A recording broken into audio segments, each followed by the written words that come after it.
সত্য একটাই, ঈশ্বর একজনই। জ্ঞানী এবং সন্ন্যাসীরা তাকে অনেক নামে ডেকে থাকে, বিভিন্ন নামে, এতে আমার আপত্তি নেই। একথা কোরআনে বলছে, সূরা ইসরার 110 নম্বর আয়াতে উল্লেখ করা হয়েছে, কুলিদুল্লাহ আবিদুর রহমান আয়ামাতাদু ফালাল আসমাউল হুসনা। তোমরা তাকে আল্লাহ নামে ডাকো অথবা রহমান, তোমরা যে নামে আহ্বান করো সকল সুন্দর নাম তো তারই। আল্লাহ নিজেকে যে নামগুলো দিয়েছেন তার যে কোনো একটা ধরে ডাকতে পারেন, তবে সেটা হবে সুন্দর নাম। আর পবিত্র কোরআনে এবং সহিহ হাদিসে আল্লাহ সুবহানাহু ওয়া তাআলার 99টা নামের কথা উল্লেখ করা হয়েছে। হিন্দুরা বলে ঈশ্বরের 108টা নাম অথবা 1008টা নাম বেদের কথা অনুযায়ী, কোনো আপত্তি নেই, তবে সেটা হবে একটা সুন্দর নাম, যে নামটা সর্বশক্তিমান ঈশ্বর নিজেকে দিয়েছেন। ঈশ্বরকে অনেক নামে ডাকতে আপত্তি নেই, কিন্তু এভাবে বলা যাবে না। রংধনুর 7টা রং আসলে একটা সাদা আলো থেকে এসেছে, তেমনি 33 কোটি দেবদেব এসেছে এক পরমাত্মা থেকে, এটা অযৌক্তিক। নামে কোনো সমস্যা নেই, অনেক নামে ডাকতে পারেন।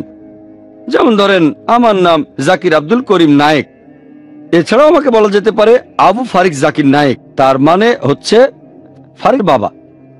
এছাড়াও বলা যায় আবু জিকরা জাকির নায়েক, মানে জিকরাগের বাবা, অথবা আবু রুজদা জাকির নায়েক, রুজদা জাকির নায়েকের বাবা।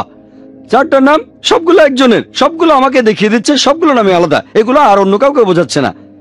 4টা আলাদা নাম, কিন্তু মানুষ একটাই। নাম আলাদা হতে পারে, তবে শুধু আমার হাতটা পুরো জাকির নায়েক নয়, শুধু পা দিয়ে পুরো জাকির নায়েককে পাচ্ছেন না, হাত দুটো না থাকলে আমি পুরো জাকির নায়েক না, আমি অসম্পূর্ণ। একইভাবে ঈশ্বরকে অনেক নামে ডাকতে পারেন, তবে নামটা সঠিক হতে হবে। ইসলাম ধর্মে যে নামটা আল্লাহ নিজেই নিজেকে দিয়েছেন, কোরআন এবং সহিহ হাদিসে 99টা নাম আছে, তাহলে অনেকগুলো নামে কোনো সমস্যা নেই। তবে যদি বলেন ঈশ্বরের অনেকগুলো রূপ, এক রশ্মির অনেক উপাদান, সেটা অযৌক্তিক। এরপর 3 এবং 4 পৃষ্ঠায় সেকশন নম্বর 3, উপাসনা করার পদ্ধতি, শ্রী শ্রী রবিশঙ্কর লিখেছেন এই বইতে। তিনি লিখেছেন যে কোন মানুষের ছবিটা কিন্তু সেই মানুষ নয়, কোন লোকের ভিজিটিং কার্ডও সেই লোকটা নয়। একইভাবে মূর্তি হলো চৈতন্যের প্রতীক, সচেতনতা ঈশ্বরের। এই কথাটার প্রথম অংশের সাথে আমি পুরোপুরি একমত। কোন মানুষের ছবি বা ভিজিটিং কার্ড সেই মানুষটা নয়, তাহলে ছবি ভিজিটিং কার্ড কোনো মানুষ নয়। তার পরের অংশটা যে মূর্তি হলো চৈতন্যের প্রতীক, ঈশ্বরের সচেতনতা, এটার সাথে আমি একমত নই। মূর্তি তো ঈশ্বরের ছবি না, অথবা এটা ঈশ্বরের ভিজিটিং কার্ডও নয়। এই মূর্তি ঈশ্বরের ছবি না, কারণ হিন্দু ধর্মগ্রন্থে পরিষ্কার করে বলা হয়েছে, যজুর্বেদে 32 নম্বর অধ্যায়ের 3 নম্বর অনুচ্ছেদে, এছাড়াও শ্বেতাসূত্র উপনিষদে 4 নম্বর অধ্যায়ের 19 নম্বর অনুচ্ছেদে, মহান ঈশ্বরের কোনো প্রতিমা নেই, ফটোগ্রাফ নেই, ইমেজ নেই, ভাস্কর্য নেই, ছবি নেই, স্ট্যাচু নেই, মূর্তি নেই। তাহলে এই মূর্তি কিভাবে ঈশ্বরের ছবি হবে? এছাড়া মূর্তি ঈশ্বরের ভিজিটিং কার্ডও নয়। ভিজিটিং কার্ডে সাধারণত একটা ঠিকানা থাকে, সে লোকের বাসা অথবা অফিসের ঠিকানা। তাহলে মূর্তিকে ঈশ্বরের ভিজিটিং কার্ড বললে ঈশ্বরকে সেই জায়গার মধ্যে বেঁধে ফেলছেন। যদি আমি তর্কের খাতিরে এটা মেনেও নেই যে মূর্তি হলো ঈশ্বরের ছবি অথবা ঈশ্বরের ভিজিটিং কার্ড, তর্কের খাতিরে মেনে নিচ্ছি, আসলে মানি না আমি, ধরেন মেনে নিলাম। চিন্তা করেন, মনে করেন একজন লোক আমার কাছে এসে বলল সে আমাকে আর্থিক সাহায্য করতে চায়, সে আমাকে কথা দিল কিছু টাকা সাহায্য করবে। কিছুদিন পরে তার একজন লোক আমাকে টাকাটা দিয়ে গেল, সেই সাথে তার ভিজিটিং কার্ড। এখন সেই ভিজিটিং কার্ডকে ধন্যবাদ জানানোর কোনো মানে হয় না। আমি যেটা করতে পারি, আমি তাকে ফোন করে ধন্যবাদ জানাতে পারি। তাহলে যদি মেনেও নেই যে মূর্তি হলো ঈশ্বরের ছবি বা ভিজিটিং কার্ড, তারপরও সেই ছবি বা ভিজিটিং কার্ডকে পূজা করা একেবারে অযৌক্তিক। আপনি যেটা করতে পারেন, ঈশ্বরকে ধন্যবাদ জানান, নামাজ পড়ে জানান, এটাই আল্লাহর হটলাইন। সেটা কিভাবে করবেন? আল্লাহ যেভাবে বলেছেন কোরআন এবং সহিহ হাদিসে আছে, সরাসরি জানান। এরপর শ্রী শ্রী রবিশঙ্কর 4 নম্বর পৃষ্ঠায় লিখেছেন যে ইসলাম ধর্ম নিরাকার ঈশ্বরে বিশ্বাস করে, যদিও কাবার মধ্য দিয়ে তারা একটা প্রতীককে স্বীকার করে নেয়। ইসলাম যদিও একজন নিরাকার ঈশ্বরে বিশ্বাস করে, তারপরও প্রার্থনার সময় তারা কাবাকে উপাসনা করে। তার মানে আমরা নাকি আকারের মধ্য দিয়ে নিরাকারের উপাসনা করে থাকি। এই কথাটা একেবারে পুরোপুরি ভুল। কোন মুসলিম কখনোই কাবাকে পূজা করেনি, অথবা কাবাকে উপাসনার মাধ্যমেও কেউ আল্লাহর ইবাদত করেনি। কাবা আমাদের কিবলা। আল্লাহ পবিত্র কোরআনে বলেছেন, সূরা বাকারার 144 নম্বর আয়াতে উল্লেখ করা হয়েছে, তুমি যেখানেই থাকো পবিত্র মসজিদের দিকে মুখ করে দাঁড়াবে। কাবা হলো আমাদের কিবলা, আমাদের দিক নির্দেশনা। আমরা মুসলিমরা একতায় বিশ্বাস করি। যখন নামাজ আদায় করি আমরা একদিকে মুখ করে দাঁড়াই। এরকম না হলে কেউ হয়তো বলতো দক্ষিণে মুখ করে দাঁড়ান, কেউ বলতো উত্তর, কেউ বলতো পূর্ব, কেউ বলতো পশ্চিমে। একতার জন্য আমরা মুসলিমরা কাবার দিকে মুখ করে দাঁড়াই। উত্তরে থাকলে দক্ষিণে মুখ করে দাঁড়াবেন, দক্ষিণে থাকলে উত্তরে মুখ করে, পূর্বে থাকলে পশ্চিম দিকে মুখ করে, আর পশ্চিমে থাকলে পূর্ব দিকে মুখ করে। একতার জন্য এটা করি। আর ইতিহাসে সবার প্রথমে একজন মুসলিম পৃথিবীর ম্যাপ আঁকেন, তিনি হলেন আলী ইদ্রিসি। 1154 সালে প্রথম পৃথিবীর ম্যাপ আঁকেন। মুসলিমরা যখন ম্যাপে এঁকেছিল, দক্ষিণ মেরু উপরে, উত্তর মেরুর নিচে, আর কাবা ছিল সেন্টারে। পরবর্তীতে পশ্চিমারা এসে সেই ম্যাপটাকে উল্টে দিল, উত্তর মেরু উপরে, দক্ষিণ মেরু নিচে, তারপর আলহামদুলিল্লাহ কাবা সেন্টারে আছে। আমরা মুসলিমরা যখন কাবায় যাই, উমরা বা হজের সময় যখন কাবার চারপাশে তাওয়াফ করি, তখন কাবার চারপাশে প্রদক্ষিণ করি। কেন? কারণ আল্লাহ তাআলার নির্দেশ, আল্লাহ এবং তার রাসূল সাল্লাল্লাহু আলাইহি সাল্লামের আদেশ, সেজন্য করি। যদি যুক্তি দিয়ে চিন্তা করেন, প্রত্যেক সার্কেলের একটা সেন্টার থাকে। আমরা কাবার চারপাশে প্রদক্ষিণ করে এই সাক্ষ্যই দিচ্ছি যে ঈশ্বর একজন। আর হযরত ওমর রাদিয়াল্লাহু আনহু বলেছেন, ইসলামের দ্বিতীয় খলিফা, এটা আছে সহিহ বুখারীতে 2 নম্বর খণ্ড, বুক অফ হাজ, 56 নম্বর অধ্যায়ের 675 নম্বর হাদিস। তিনি বলেছেন যে এই কালো পাথর আমার উপকার বা ক্ষতি কোনোটাই করতে পারে না। এটাকে আমি চুমু দিচ্ছি কারণ নবীজিকে চুমু দিতে দেখেছি। এই কথাটা যে কালো পাথর উপকারও করবে না, ক্ষতিও করবে না, এটাই প্রমাণ করে যে মুসলিমরা কাবাকে উপাসনা করে না। আর নবীজি সাল্লাল্লাহু আলাইহি ওয়াসাল্লামের সময়ে অনেক সাহাবী ছিলেন, নবীজি সাল্লাল্লাহু আলাইহি ওয়াসাল্লামের অনেক সহচর ছিলেন, যারা কাবার উপরে দাঁড়িয়ে আযান দিতেন, সবাইকে নামাজের জন্য রাখতেন। কোন মূর্তি পূজারী পূজা করার মূর্তির উপর দাঁড়িয়ে উপাসনা করবে? কোন মূর্তি পূজারী উপাসনার মূর্তির উপর দাঁড়াবে না। তাহলে শুধু এটা দিয়ে প্রমাণ করা যায় মুসলিমরা কখনোই কাবাকে ইবাদত করে না। আমরা আল্লাহ তাআলার ইবাদত করি, কাবা হলো আমাদের কিবলা। ওনার বইয়ের এই কথাটা ইসলাম সম্পর্কে একটা ভুল ধারণা দেবে। এছাড়াও এই বইটার 26 পৃষ্ঠায় তিনি লিখেছেন যে নবীজি সাল্লাল্লাহু আলাইহি সাল্লাম যখন মক্কায় ফিরে আসলেন, মক্কা বিজয়ের পর, তিনি তখন কাবা শরীফের সবগুলো মূর্তি ভেঙে ফেলেছিলেন, তবে মূল উপাসনার বস্তুটা ভাঙেননি, যেটা হলো কালো পাথর। যদি বলেন মুহাম্মদ সাল্লাল্লাহু আলাইহি ওয়াসাল্লাম সবগুলো মূর্তি ভেঙে ফেলেছিলেন, বেশিরভাগই, তবে উপাসনা করার প্রধান জিনিসটাই তিনি ভাঙেননি। এই কালো পাথর বা হাজরে আসওয়াদকে উপাসনার বস্তু বলাটা ধর্মের অবমাননা, এটা ভুল। মুসলিমদের কথা বাদ দেন, তারা কখনো কালো পাথরের উপাসনা করেনি। এমনকি মক্কার মুশরিকরা তারাও উপাসনা করেনি। আরবের ইতিহাসে দেখবেন কোন মূর্তি পূজারীও কালো পাথরের উপাসনা করেনি। যে কোনো ইতিহাস, শুধু ইসলামিক নয়, নন ইসলামিকও দেখেন, কোন ইতিহাসের বই বলছে না যে মূর্তি পূজারীরা কালো পাথরের উপাসনা করত। এভাবে মন্তব্য করাটা একেবারেই ভিত্তিহীন। শ্রী শ্রী রবিশঙ্কর বলেছেন আধ্যাত্মিকতার জন্য বিশুদ্ধতার প্রয়োজন হয়। তাহলে এমন মন্তব্য কেন করছেন যেগুলো ঠিক না? সভ্যতার ইতিহাসে কোনো মানুষ কখনোই কালো পাথরের উপাসনা করেনি। এরপরে তিনি 7 নম্বর পৃষ্ঠায় লিখেছেন যে মুসলিমদের রমজান মাস। উনার মতে রমজান শব্দটা এসেছে রামা এবং ধ্যান থেকে। রামা মানে অন্তরের উজ্জ্বলতা, ধ্যান মানে মেডিটেশন করা।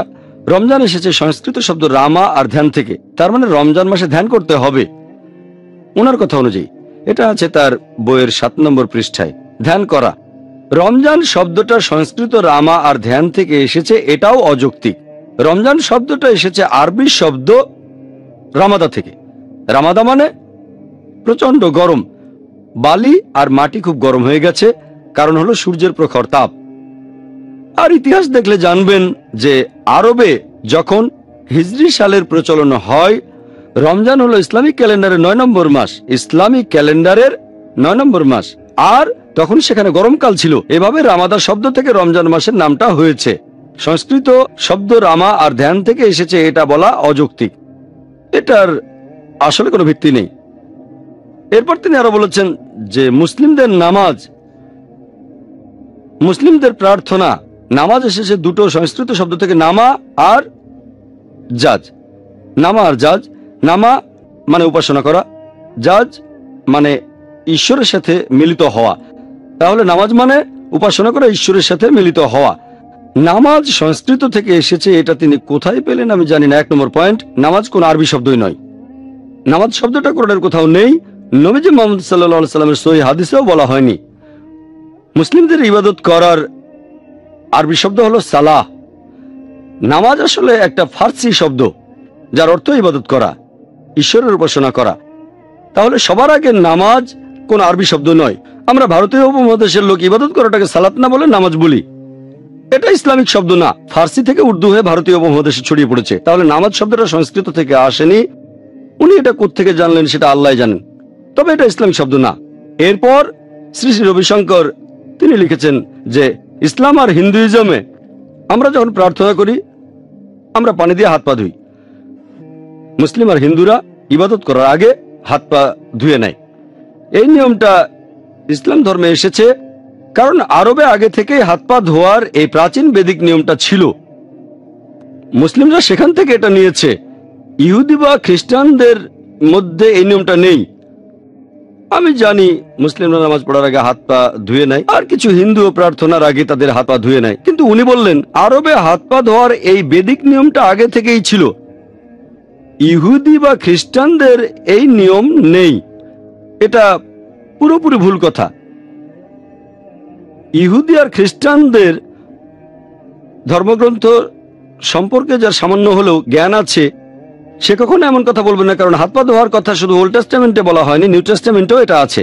ওল্ড টেস্টামেন্টে দেখবেন বুক অফ এক্সোডাসে 40 নম্বর অধ্যায়ের 31 ও 32 অনুচ্ছেদে বলা হয়েছে মুসা এবং হারুন আর তাদের ছেলেরা সেখানে তাদের হাত পা ধুয়ে নিল। তারা প্রত্যেকবার তাঁবুতে ঢোকার সময় এবং বেদির কাছে যাওয়ার সময় তাদের হাত পা ধুয়ে নিল। এই সবকিছু করা হলো প্রভুর আদেশে। এরপর নিউ টেস্টামেন্টে বুক অফ অ্যাক্টস 21 নম্বর অধ্যায়ের 26 নম্বর অনুচ্ছেদে যে পল এবং তার লোকেরা ঈশ্বরের প্রার্থনা করার আগে নিজেদের হাত পা ধুয়ে পবিত্র হলো। তাহলে শুধু ওল্ড টেস্টামেন্টে নয়, নিউ টেস্টামেন্টেও আছে, ইহুদি আর খ্রিস্টানদের ধর্মগ্রন্থে আছে ইবাদত করার আগে হাত পা মুখ ধুয়ে নিতে হবে।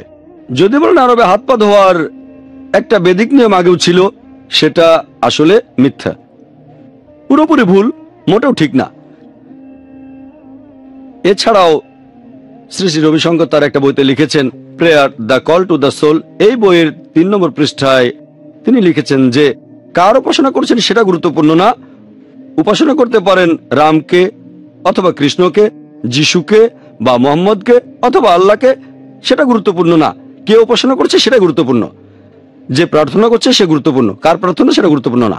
এখন এই কথাটা উপাসনা করাটা গুরুত্বপূর্ণ, কার উপাসনা সেটা নয়, কথাটা হিন্দু ধর্মগ্রন্থের বিরুদ্ধে যায়। এটা আছে ভগবদ গীতায় 7 নম্বর অধ্যায়ের 20 থেকে 25 নম্বর অনুচ্ছেদে। তার আগে গীতা বলছে জাগতিক আকাঙ্ক্ষার কারণে যেসব মানুষের বিচার বুদ্ধি লোপ পেয়েছে তারা নকল ঈশ্বরের পূজা করে, তারা মূর্তি পূজা করে। তারপর বলা হচ্ছে যদি তুমি নকল ঈশ্বরের পূজা করো তাহলে নকল ঈশ্বরের রাজ্যে যাবে, যদি সত্যিকার ঈশ্বরের পূজা করো তাহলে সত্যিকার ঈশ্বরের রাজ্যে যাবে। তার মানে ভগবদ গীতা নকল ঈশ্বরের পূজা করতে নিষেধ করেছে। তাই যদি বলেন কার উপাসনা তার গুরুত্ব নেই, উপাসনা করাটাই গুরুত্বপূর্ণ, কার প্রার্থনা সেটার গুরুত্ব নেই, প্রার্থনা করাই গুরুত্বপূর্ণ, এই কথাটা গীতার বিরুদ্ধে, বেদ এটার বিরুদ্ধে, কোরআন এটার বিরুদ্ধে। তার মানে ভগবদ গীতা নকল ঈশ্বরের পূজা করতে নিষেধ করেছে। তাই যদি বলেন কার উপাসনা তার গুরুত্ব নেই, উপাসনা করাটাই গুরুত্বপূর্ণ, কার প্রার্থনা সেটার গুরুত্ব নেই, প্রার্থনা করাই গুরুত্বপূর্ণ, এই কথাটা গীতার বিরুদ্ধে, বেদ এটার বিরুদ্ধে, কোরআন এটার বিরুদ্ধে। শিরক, আল্লাহর সমকক্ষ কাউকে দাঁড় করানো, আল্লাহকে ছেড়ে অন্য কারো উপাসনা করা, এটা ইসলামের সবচেয়ে বড় পাপ। সূরা নিসার 116 নম্বর আয়াতে উল্লেখ করা হয়েছে। এছাড়াও সূরা নিসার 48 নম্বর আয়াতে বলা হয়েছে যে আল্লাহ তাআলা চাইলে যে কোনো অন্যায় ক্ষমা করতে পারেন, তবে শিরক করাকে কখনোই ক্ষমা করবেন না তিনি। যদি কেউ আল্লাহকে বাদ দিয়ে অন্য কারো উপাসনা করে সে সীমা অতিক্রম করেছে, সবচেয়ে বড় পাপ করেছে, তাকে কখনোই ক্ষমা করা হবে না যদি না সে মৃত্যুর আগে অনুতপ্ত হয়। যদি কেউ মুশরিক অবস্থায় মারা যায়, যদি মূর্তি পূজারী অবস্থায় মারা যায়, তাকে কখনোই ক্ষমা করা হবে না। মৃত্যুর আগে সে যদি অনুতপ্ত হয়, ক্ষমা প্রার্থনা করে, ইনশাল্লাহ ক্ষমা করা হবে। তবে মুশরিক অবস্থায় মারা গেলে কখনোই ক্ষমা পাবে না। তাহলে এভাবে বলাটা শুধু কোরআনের বিরুদ্ধে যায় না, হিন্দু ধর্মগ্রন্থের বিরুদ্ধে যায়। এছাড়াও শ্রী শ্রী রবিশঙ্কর তার বইতে লিখেছেন যে চন্দ্রমাসের হিসাব ইসলাম ধর্মে মেনে চলা হয়, হিন্দু ধর্মেও তাই। আর বেদিক ক্যালেন্ডারের মতোই সেখানে আদিক মাস, এ মাসের দিনগুলো ব্যবহার করা হয় অ্যাডজাস্টের জন্য। একইভাবে ইসলামে সাফা মাসটাকে অ্যাডজাস্টের জন্য ব্যবহার করা হয়। আমি মানছি মুসলিম চন্দ্রমাস মেনে চলে, হিন্দুরাও চন্দ্রমাস মেনে চলে, তবে হিন্দু ধর্মে তারা কি করে? অ্যাডজাস্ট করে। ইসলাম ধর্মে আমরা বুঝতে পারি যে মাসগুলো সামনে এগিয়ে আসছে, কারণ চন্দ্র বছরে সৌর বছরের চেয়ে আনুমানিক 11 দিন কম থাকে। তাহলে প্রতি সৌর বছরে 11 দিন করে সামনে এগিয়ে যাচ্ছে। লুনার ইয়ারে সোলার ইয়ারের চেয়ে 11 দিন কম থাকে। সেজন্য দেখবেন প্রত্যেক বছরে রমজান আর ইসলামিক ক্যালেন্ডারের অন্যান্য মাসগুলো 11 দিন এগিয়ে আসছে। হিন্দু ধর্মে এটাকে অ্যাডজাস্ট করে। সেজন্য আপনারা দেখবেন দিওয়ালি সবসময় নির্দিষ্ট একটা সময় হয়। অক্টোবর নভেম্বরে আদিক মাস দিয়ে অ্যাডজাস্ট করা হয়, ইসলামে অ্যাডজাস্ট করি না। তাই যদি বলেন ইসলামিক ক্যালেন্ডারে অ্যাডজাস্ট করা হয়, সেটা পুরোপুরি ভুল। এছাড়াও তিনি আরো বলেছেন, ইসলাম ধর্মে যে প্রতীক আর চিহ্ন ব্যবহার করা হয় সেটা চাঁদ তারা। আমাদের হিন্দু ধর্মে প্রতীক হলো সূর্য আর চাঁদ, কারণ ইন্ডিয়াতে সূর্য আমাদের আলো দেয়, অনেক উপকার করে, চাঁদও আলো দেয়, সেজন্য হিন্দু ধর্মে চাঁদ একটা প্রতীক, সূর্য একটা প্রতীক। ইসলাম ধর্মে আরব দেশের সে মরুভূমিতে সূর্য থাকে খুবই গরম, কিন্তু রাতের বেলা চাঁদ আর তারা তাদের শান্তির প্রতীক হয়ে দাঁড়ায়। এজন্য ইসলামে চাঁদ আর তারা হলো ধর্মীয় প্রতীক। এখন পবিত্র কোরআনে বা নবীজির হাদিসে কোনো জায়গায় এমন কথা বলা নেই যে চাঁদ আর তারা হলো ইসলামের প্রতীক। এটা পাকিস্তানের প্রতীক। এই যে চাঁদ তারার ছবি আছে, এটা পাকিস্তানের ফ্ল্যাগ, ইসলাম ধর্মের ফ্ল্যাগ না। উনি এই দুটোকে মেলাচ্ছেন কেন? কোন মুসলিম দেশ যদি চাঁদ তারা দিয়ে ফ্ল্যাগ বানায় তাদের ব্যাপার, আমার কিছু বলা নেই। ইসলামের প্রতীক এটা নয়। আর আল্লাহ পবিত্র কোরআনে বলেছেন, সূরা ফুসিলাতের 37 নম্বর আয়াতে উল্লেখ করা হয়েছে, আল্লাহ বলেছেন তার নিদর্শনগুলোর মধ্যে রয়েছে রাত ও দিন, সূর্য আর চাঁদ। তোমরা সূর্য চাঁদকে সিজদা করো না, সিজদা করো আল্লাহকে, যিনি সূর্য চাঁদ সৃষ্টি করেছেন। তাহলে কোরআন বলছে সূর্য আর চাঁদ হলো আল্লাহ তাআলার নিদর্শন। তার মানে সূর্যকে সৃষ্টি করেছেন আল্লাহ সুবহানাহু ওয়া তাআলা, চাঁদকে সৃষ্টি করেছেন। যখন সূর্যকে দেখি, যখন চাঁদকে দেখি, তখন আমরা আল্লাহর অস্তিত্বকে অনুভব করতে পারি। এগুলো আল্লাহ তাআলার নিদর্শন। তবে এই সূর্য আর চাঁদকে তোমরা সিজদা করো না, সিজদা করো আল্লাহকে, যিনি এগুলো সৃষ্টি করেছেন। তাহলে সূর্য হলো আল্লাহ সুবহানাহু ওয়া তাআলার একটি নিদর্শন। এগুলো ইসলামের প্রতীক না, নিদর্শন। তবে এদের সিজদা করো না, সিজদা করো সৃষ্টিকর্তা আল্লাহকে। এরপরে শ্রী শ্রী রবিশঙ্কর আরো বলেছেন যে তার মতে অনেক আরবি শব্দ এসেছে আসলে সংস্কৃত থেকে। তিনি আরো বলেছেন যে বেদিক নিয়ম অনুযায়ী কেউ মারা গেলে তাকে দাহ করা হয়, কারণ সেটা পরিবেশের জন্য ভালো। তবে বেদ অনুযায়ী, হিন্দু ধর্ম অনুযায়ী কবর দেওয়ার অনুমতিও আছে, কবর দেওয়া যাবে। ইসলাম ধর্মে যেহেতু মরুভূমিতে ছিল না গাছ, তারা কিছু পড়াতে পারতো না, সেখানে আছে গরম বালি। এই গরম বালি দাহ করার কাজটা করে। এটা তার যুক্তিতেই কুতর্ক। তিনি কোত্থেকে জানলেন যে যেহেতু মরুভূমিতে কোনো গাছ নেই তাই পড়াতে পারতো না, গরম বালিতে কবর দিত, এই গরম বালি দাহ করার কাজ করত। তার মানে ইন্ডিয়ার মুসলিমদের দাহ করা উচিত, কারণ ইন্ডিয়ায় তো অনেক গাছ, তাই না? এটা হলো কুতর্ক। আমাদের ইন্ডিয়ায় তো অনেক গাছ, তাই এখানে মুসলিমদের দাহ করা উচিত, এটা অযৌক্তিক। ইসলাম ধর্মে আমরা কবর দেই কেন? কারণ আমরা মাটি থেকে এসেছি, মাটিতেই ফিরে যাব। এখনকার বিজ্ঞান বলছে মানুষের শরীরে যে উপাদানগুলো আছে তার সবগুলোই কম বেশি মাটির উপাদানের ভেতরেও আছে। মাটি থেকে এসেছে, মাটিতে ফিরে যাব। মানুষের শরীরকে কবর দেওয়া হলে সেটা খুব সহজে মাটির সাথে মিশে যায়, কারণ মানুষের শরীরে যে উপাদানগুলো আছে তার সবকিছুই কম বেশি মাটিতে আছে, বিজ্ঞান বলছে। এছাড়া যখন দাহ করা হয়, পোড়ানোর কারণে পরিবেশ দূষিত হয়, কবর দিলে পরিবেশ দূষিত হয় না। 3 নম্বর পয়েন্ট, যে কাউকে দাহ করতে গেলে আমাদের গাছ কেটে ফেলতে হবে। পরিবেশের উপকার হচ্ছে কোথায়? কবর দেওয়া হলে গাছপালা আরো বাড়বে। সেজন্য আপনারা কবরখানায় অনেক গাছপালা দেখতে পাবেন। যখন কোনো মানুষের শরীরকে কবর দেওয়া হয়, মাটি তখন উর্বর হয়ে যায়, গাছপালা জন্মাবে। সেটা তো আমাদের পরিবেশের জন্য ভালো। 4 নম্বর পয়েন্ট, যে গাছ দিয়ে দাহ করা হচ্ছে তার ছাইটা আর ব্যবহার করতে পারবেন না, কিন্তু কবরখানার জমি আবার ব্যবহার করতে পারবেন।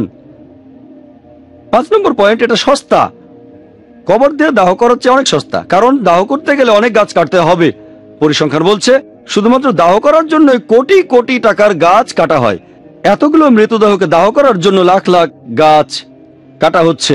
প্রতি বছর হাজার হাজার মৃত মানুষের শরীর দাহ করা হচ্ছে, এতে সরকারের অনেক টাকা ব্যয় হচ্ছে। কবর দেওয়ার সেই তুলনায় সস্তা, একই জমি ব্যবহার করা যাবে, এটা ফ্রি। তাই বিজ্ঞানের দৃষ্টিকোণ থেকে আর পরিবেশের দিক থেকেও দাহ করার চেয়ে কবর দেয়া ভালো। এজন্য হিন্দু ধর্মগ্রন্থে কবর দেওয়ার অনুমতি আছে। এরপর তিনি বলেছেন যে মক্কা আর মদিনা এর নামগুলো এসেছে সংস্কৃত শব্দ থেকে, মাখা আর মাদিনা। আমার মনে হয় ওনার আরবি আর সংস্কৃতি নিয়ে কিছু সমস্যা আছে। উনি তো বিশেষজ্ঞ, উনি প্রায় 0 থেকে এরকম কিছু কথা বলেছেন। আর আমাকে দেখতে হয়েছে সংস্কৃত ডিকশনারি, মনিয়ার উইলিয়ামসের সংস্কৃত টু ইংলিশ ডিকশনারিতে দেখলাম মাখা শব্দটা আছে। এই মাখা শব্দটা হচ্ছে মক্কার নামবাচক বিশেষ্য। মক্কা শব্দের সংস্কৃত। তাহলে দেখেন, এটা অরিজিনালি আরবি শব্দ। আপনারা দেখবেন বেশ কিছু ইংরেজি শব্দ আরবিতে চলে এসেছে, যেমন ধরেন টেলিভিশন ইংরেজি শব্দ, আরবিতে টেলিভিশন, ডক্টর ইংরেজি শব্দ, আরবিতে ডাক্তুর। যদি বলি ইংরেজি ডক্টর শব্দটা আরবি ডাক্তুর থেকে এসেছে, মানুষ বলবে একটা বোকা, ডক্টর ডাক্তুর থেকে এসেছে। আসল আরবি শব্দটা হলো তাবিব। তাবিব তাবিব মানে মেডিকেল ডক্টর। চলতি শব্দটা হলো ডাক্তুর। মারাঠি ভাষাতেও দেখবেন তারা বলে থেশন, ইংরেজিতে স্টেশন।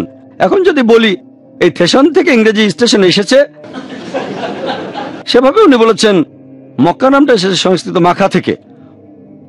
অনেক ইংরেজি শব্দকে আরবি ভাষার মতো করে উচ্চারণ করা হয়, কোরআনের শব্দ না। হ্যাঁ, আমি জানি পবিত্র কোরআনে এমন অনেক শব্দ আছে যেগুলো বিদেশি ভাষা থেকে এসেছে। এই কথা বলছি না যে কোরআনে বিদেশি ভাষা নেই, তবে শুনতে এরকম মনে হলে সেটা বিদেশি এমন না। তারপর সংস্কৃত ডিকশনারিতে মদিনা শব্দের অর্থ একটা শহর, আরবিতে এর অর্থ উর্বর জমি। আরবিতে মক্কা শব্দটা এসেছে আরেকটা আরবি শব্দ মাক্কা থেকে, এর অর্থ কিছু চোষা। সেখানে পানির অভাব, পানি চুষে খেতে হয়, এখান থেকেই শব্দটা এসেছে। এটা সমার্থক আরেকটা শব্দ হলো হারাম। তার মানে যেসব জিনিস হারাম এখানে সেগুলো নিষিদ্ধ, যেটা সঠিক না সেটা এখানে থাকবে না। আর মদিনা এই শব্দটা এসেছে আরবি শব্দ মাদানা থেকে। প্রথম দিকে শব্দটা দিয়ে বোঝানো হতো দুর্গ, তারপর বলা হতো এমন শহরকে যেখানে একটা দুর্গ আছে। এখনকার দিনে যে কোনো শহর দুর্গ থাকুক বা না থাকুক সেটাই মদিনা। এটা আরবি শব্দ। যদি বলেন এটা সংস্কৃত থেকে এসেছে তাহলে সেটা আপনার যুক্তি অনুযায়ী কুতর্ক হয়ে যাবে। এছাড়াও তিনি বলেছেন যে কালো পাথর হাজরে আসওয়াদ, এটাও সংস্কৃত সাঙ্গে অশ্বেতা। হাজরে আসওয়াদ এসেছে সাঙ্গে অশ্বেতা থেকে। সাঙ্গে মানে পাথর, অশ্বেতা মানে যেটা সাদা নয়, অনেকটা শিবলিঙ্গের মতো। হাজরে আসওয়াদকে শিবলিঙ্গের সাথে তুলনা করা আর বলা যে এটা সাঙ্গে অশ্বেতা থেকে, এ কথা একেবারেই অর্থহীন। হাজার এ আসওয়াদ, হাজার আরবি শব্দ মানে পাথর, আসওয়াদ মানে কালো। হাজরে আসওয়াদ মানে কালো পাথর, এটা আরবি শব্দ। উনি কোথায় পেলেন যে সাঙ্গে অশ্বেতা থেকে এসেছে? এভাবে উনি জোর করে কিছু সাদৃশ্য বানিয়েছেন, জোর জবরদস্তি করে চার কোনা জিনিসকে গোল বাক্সে ঢোকাচ্ছেন। অনেকটা ট্রায়াঙ্গেলের মধ্যে স্কোয়ারকে বসানো, দুটো কিন্তু আলাদা জিনিস, এটা অযৌক্তিক। এরপর উনি বলেছেন যে আরবি কাবা শব্দটা এসেছে সংস্কৃত শব্দ গর্ব আর গৃহ থেকে। সংস্কৃততে ঘর শব্দটা হলো ঘাবা, কাবা এসেছে নাকি এই ঘাবা থেকে। উনি এটা কোত্থেকে জানলেন? কাবা শব্দটা এসেছে আরবি শব্দ কাব থেকে। কাব মানে যেটা স্ফীত, একটা চারকোনা ঘর, যেমন কাবা শরীফ একটা স্ফীত চারকোনা ঘর, এটা সংস্কৃত ঘাবা থেকে আসেনি। তারপর উনি বললেন যে আরবি হারাম এই শব্দটা এসেছে হারিয়াম থেকে, তার মানে হরির বাসস্থান। হারাম শব্দটা আরবি, এটা হালালের বিপরীত। হালাল মানে যেটা করার অনুমতি আছে, হারাম মানে যেটা নিষিদ্ধ, যে কাজগুলো নিষিদ্ধ করা হয়েছে সেগুলো হারাম। এভাবে শব্দটার উৎপত্তি কে বলেছে? এটা হরিয়াম থেকে। এভাবে আরো অনেক কথা বলা যায়, হাতে বেশি সময় নেই, এটা নিয়ে অনেকক্ষণ কথা বলে ফেলেছি। এরপর উনি বলেছেন বেশ কিছু রীতিনীতির কথা, কিছু কালচারের কথা, ইসলামে যেগুলোর কোনো স্থানই নেই, এভাবে সাদৃশ্য দেখাচ্ছেন। মুনি ঋষিদের কথা বলছেন যেটার সাথে ইসলামের কোনো সম্পর্কই নেই। এরকম এক জায়গায় তিনি বলেছেন ওম, এটাকে উল্টানো হয়ে যাবে 7, 8, 6, যার অর্থ দয়াময় পরম দয়ালু আল্লাহর নামে শুরু করছি। এখন ওমকে উল্টো করলে 7, 8, 6 হয় কিনা সেটা পরের কথা। ইসলামে 7, 8, 6 এর কোনো মূল্য নেই। উনি বলছেন এটা আরবি সংখ্যা, এগুলোকে ভেঙে যোগ করলে বিসমিল্লাহির রহমানির রহিম, যার অর্থ দয়াময় পরম দয়ালু আল্লাহর নামে শুরু করছি। এখন ইসলামে এই সংখ্যার কোনো মূল্যই নেই। অনেক আগে হয়তো কেউ এটা বলেছিল যে আলিফ অক্ষরের ভ্যালু এত, বা অক্ষরের ভ্যালু এত, তারপর এগুলো যোগ করে বললো যে বিসমিল্লাহির রহমানির রহিম হলো 786। এটা তার নিজের আবিষ্কার। এই সংখ্যাটার হয়তো আরো অনেক অর্থ আছে, হোক ভালো বা খারাপ, ইসলামে এই সংখ্যার কোনো ভিত্তি নেই। এভাবে উনি জোর করে অনেক সাদৃশ্য বানিয়েছেন। আমার হাতে সময় কম, আপনারা যদি বইটার 28 আর 29 নম্বর পৃষ্ঠাটা পড়েন, শেষ দুটো পৃষ্ঠা, তিনি একটা লিস্ট দিয়েছেন সংস্কৃত শব্দ, আরবি শব্দ, ইংরেজিতে অর্থ। সংস্কৃত, আরবি, ইংরেজি অর্থ। আমি চেক করে দেখলাম বেশিরভাগই ঠিক নয়। কিছু শব্দের অর্থ ঠিক আছে, যেমন সাজ মানে সেগুন গাছ, আবার কিছু শব্দ ঠিক আছে, অর্থ ঠিক নেই। উনি লিখেছেন আনসারি মানে অনুসারী, আনসারি মানে সাহায্যকারী, শেখ মানে বলেছেন শিষ্য, আসলে শেখ মানে শিক্ষক, একজন বয়স্ক লোক অথবা বিশেষজ্ঞ। তারপর আরবিতে ফার্সি শব্দ ঢুকিয়েছেন পয়গম্বর, এটা মোটেও আরবি শব্দ নয়, এটা ফার্সি শব্দ। উনি বলেছেন স্বর্গ থেকে আগত, পয়গম্বর মানে স্বর্গ থেকে আগত না, পয়গম্বর মানে আল্লাহর বার্তাবাহক। এভাবে কথা বলা একেবারে ভিত্তিহীন। আধ্যাত্মিকতার দাবি হলো বিশুদ্ধতা, কথাগুলো সঠিক হতে হবে, লজিক্যাল হতে হবে, কুতর্ক করা ঠিক হবে না। উনি মুখে বলছেন কুতর্ক করবেন না, কিন্তু বেশিরভাগ জায়গায় নিজেই কুতর্ক করছেন। ওনার বলে অনেক কথাই অবশ্য ঠিক, আমি ওনার সব কথায় আপত্তি জানাচ্ছি না, মাঝে মধ্যে তার যুক্তি সঠিক, আর মাঝে মধ্যে অযৌক্তিক কুতর্ক। সাধারণ মানুষ যারা এইসব ব্যাপারে জানে না তারা এই কথাগুলো মেনে নেবে, এগুলো বিশ্বাস করবে। দুর্ভাগ্যজনকভাবে আধ্যাত্মিক গুরুদের অবস্থা এইরকমই। তাদের অনেক কথা সঠিক, আবার অনেক কথাই ভুল, তবে তারা যুক্তিতে ভালো। যদি কোনো লজিক্যাল মানুষ তাদের এই কথাগুলোকে ভুল প্রমাণ না করে তাহলে বেশিরভাগ মানুষই সেগুলো বিশ্বাস করবে। তবে যদি সেদিনের আলোচনায় টপিকের কথা বলেন, সেটা ছিল পবিত্র ধর্মগ্রন্থের আলোকে হিন্দুইজম এবং ইসলামে ঈশ্বর সম্পর্কে ধারণা। সেখানে আলহামদুলিল্লাহ আল্লাহ তাআলার সাহায্যে, তার দয়ায় সীমিত সময়ের মধ্যে আলোচনাটা শেষ করেছিলাম। এই সিকুয়েলটা করেছি যাতে মুসলিমদের মনে কোনো ভুল ধারণা না থাকে, কারণ অনেক মুসলিমই শ্রী শ্রী রবিশঙ্করের আর্ট অফ লিভিং এর সদস্য সুদর্শন ক্রিয়া প্র্যাকটিস করেন। যদি উনার কথা কোরআনের সাথে মিলে যায় অথবা যদি কোরআন হাদিসের বিরুদ্ধে না যায়, সেগুলো মানতে আমাদের কোনো আপত্তি নেই। কিন্তু যেটা কোরআন এবং হাদিসের বিরুদ্ধে যাচ্ছে, সৃষ্টিকর্তার নির্দেশ এবং তার শিক্ষার বিরুদ্ধে যাচ্ছে, সেগুলো মানব না। এই সিকুয়েলটা করা হয়েছে মূলত মুসলিম ভাই বোনদের সচেতন করার জন্য। সাবধান থাকবেন, যদি কোনো আধ্যাত্মিক গুরু ইসলাম সম্পর্কে কোনো কথা বলেন এবং কোরআন হাদিসের সাথে মিলে গেলে কোনো আপত্তি নেই। যদি কোরআন হাদিসের বিরুদ্ধে যায় তাহলে মানবেন না। কথাগুলো কোরআন হাদিসের পক্ষে যাচ্ছে না বিপক্ষে যাচ্ছে সেটা আগে দেখেন, আর সেখানে যুক্তি ব্যবহার করেন। এরকম কুতর্ক করবেন না, তা না হলে ভুল পথে চলে যাবেন। এটাই ছিল এই সিকুয়েলের উদ্দেশ্য। আশা করি কিছুটা হলেও সেটা পূরণ করতে পেরেছি। আমার লেকচার শেষ করব পবিত্র কোরআনের একটা উদ্ধৃতি দিয়ে। আল্লাহ পবিত্র কোরআনে বলেছেন, সূরা ইমরানের 85 নম্বর আয়াতে উল্লেখ করা হয়েছে, যদি কেউ ইসলাম ব্যতীত অন্য কোনো দিন গ্রহণ করে, শেষ বিচারের দিনে সেটা কখনোই কবুল করা হবে না। সে আখিরাতে ক্ষতিগ্রস্তদের অন্তর্ভুক্ত হবে। ওয়া আখিরু দাওয়ানা আলহামদুলিল্লাহি রাব্বিল আলামিন। জাযাকাল্লাহ ডক্টর জাকির। আপনারা যদি কেউ এই টপিকের উপর ডক্টর জাকির নায়েককে প্রশ্ন করতে চান তাহলে আপনারা একে একে প্রশ্ন করতে পারেন। আসসালামু আলাইকুম। অমুসলিমরা প্রায় বলে শিশুরা হচ্ছে ঈশ্বরের প্রতিকৃতি। এই ব্যাপারে আপনার মন্তব্যটা শুনতে চাই। ভাই প্রশ্ন করলেন যে অমুসলিমরা প্রায় বলে শিশুরা ঈশ্বরের প্রতিকৃতি। শিশুরা ঈশ্বরের প্রতিকৃতি এমন কথা আমি বাইবেল বা কোরআনের কোথাও পড়িনি। যদি বলেন শিশুরা ঈশ্বরের কাছাকাছি থাকে, আমার কোনো আপত্তি নেই। কাছাকাছি মানে আমাদের নবীজি বলেছেন প্রত্যেক শিশু দিনুল ফিতর নিয়ে জন্মায়। সে জন্মায় মুসলিম হিসেবে। মুসলিম মানে যে আল্লাহ তাআলার কাছে আত্মসমর্পণ করে। তাহলে যে আল্লাহর কাছে আত্মসমর্পণ করে তাকে মুসলিম বলা হয়, আল্লাহর কাছাকাছি থাকে সে। যখন কোনো শিশু জন্মায় সে আল্লাহর কাছে নিজেকে সমর্পণ করে। তার সব কাজই প্রাকৃতিক, তার হার্ট প্রাকৃতিক ভাবে কাজ করে, সেভাবেই ব্যবহার করে। পরবর্তীতে আমাদের নবীজি বলেছেন তাকে প্রভাবিত করে গুরুজনেরা, শিক্ষকেরা, তখন সে ভুল পথে চলে যায়। তাই যদি বলেন শিশুরা ঈশ্বরের কাছাকাছি থাকে, আমার কোনো আপত্তি নেই। কিন্তু যদি বলেন তারা ঈশ্বরের প্রতিকৃতি, না, সেটা ঠিক না। তারা ঈশ্বরের কাছাকাছি কারণ তারা বিশুদ্ধ, তারা মাসুম। পরবর্তীতে অন্য মানুষদের দেখে হয়তো ভুল পথে চলে যেতে পারে, সঠিক পথ থেকে দূরে সরে যায়। আশা করি উত্তরটা পেয়েছেন। হ্যাঁ ভাই, আসসালামু আলাইকুম। ওয়ালাইকুম আসসালাম। রবিশঙ্কর বলেছিলেন যে সমস্যা তখনই হয় যখন আমরা মনে করি যে আমরাই ঠিক আর অন্যদেরকে শুধরাতে চাই। উনি বলেছিলেন যে আপনার চিন্তা ভাবনা অন্যের উপর চাপিয়ে দিবেন না। এই ব্যাপারে আপনি কি বলেন? শ্রী শ্রী রবিশঙ্কর বলেছিলেন, ভাই প্রশ্ন করলেন যে সমস্যা তখনই হয় যখন আমরা নিজেরা মনে করি যে আমরাই সঠিক আর অন্যের উপরে জোর করে সেটা চাপিয়ে দিই। যদি সেটা সত্যি হয়ে থাকে তাহলে আমাদের কথা ঠিক, 2 + 2 = 4, এটা ছাড়া অন্য সব উত্তর ভুল, এটা সঠিক। আমি যদি বলি 2 + 2 = 4, 4 বাদে অন্য সবকিছু হলে সেটা ভুল, তাহলে আমি সঠিক। তবে মাঝে মধ্যে দুটোই সঠিক হতে পারে। আমি যদি বলি 5-এর চেয়ে কোন সংখ্যাটা বড়, 10 5-এর চেয়ে বড়, 20 5-এর চেয়ে বড়, 30ও বড়, এটা প্রশ্ন আর উত্তরের উপর নির্ভর করে। মাঝে মধ্যে সঠিক উত্তর একটা আর মাঝে মধ্যে অনেকগুলো হতে পারে। দ্বিতীয় অংশ যে আমরা জোর করে চাপিয়ে দিচ্ছি, জোর করে শুধরাতে চাচ্ছি, এটা আমি মানি না। কারণ আল্লাহ তাআলা পবিত্র কোরআনে বলেছেন, সূরা বাকারার 256 নম্বর আয়াতে উল্লেখ করা হয়েছে, লা ইকরাহা ফিদ-দীন, দিন সম্পর্কে জবরদস্তি নেই। তবে আয়াতটা শেষ হয়নি। এরপর সত্য মিথ্যা থেকে সুস্পষ্ট হয়েছে। আমাদের সত্যটা প্রচার করতে হবে। শুধু বলবেন না লা ইকরাহা ফিদ-দীন, সত্যটা প্রচার করতে হবে। যদি তার গ্রহণ করে আলহামদুলিল্লাহ, গ্রহণ না করলে আলহামদুলিল্লাহ। ইসলাম গ্রহণ করলে ভালো, না করলে কোনো সমস্যা নেই। তবে আমাদের সত্যটা প্রচার করতে হবে। জোর করব না, আমরা তরবারি বা রাইফেল ধরে তাকে ইসলাম গ্রহণে বাধ্য করব না, এটা ঠিক না। কোন ধর্মেই এই জবরদস্তি করাটা একেবারে ঠিক না। তবে সেটা বলতে পারেন, প্রচার করতে পারেন।